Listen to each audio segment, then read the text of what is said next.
এর আগে মাকে সবুজ কাঁচা লঙ্কার এই আচারটা বানিয়ে দিয়েছিলাম, এত ভালো লেগেছে বলেছে এবার বেশি করে বানিয়ে দিতে।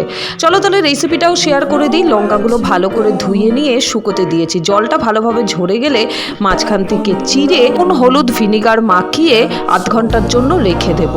এর মধ্যেই সন্তুবাবু অফিস বেরিয়ে গেল। চলো এবার প্রায় 2 ঘন্টা মতো ম্যারিনেট করে রেখে আমি বসলাম আচারি মশলা নিয়ে। কি কি দিয়ে তৈরি করা জানো? মেথি, সর্ষে, জিরে, ধনে, শুকনো লঙ্কা আর মৌরি শুকনো খোলায় ভালো করে ভেজে গুঁড়ো করে রেখেছিলাম। এর আগেই তৈরি করা ছিল, সেটা দিয়েই কিন্তু আচারটা তৈরি করলাম। এবার কড়াইতে সর্ষের তেল খুব ভালো করে গরম করে গ্যাস বন্ধ করে কালো জিরে দিয়ে এই তেলটা কিন্তু লঙ্কার মধ্যে ঢেলে দেবো।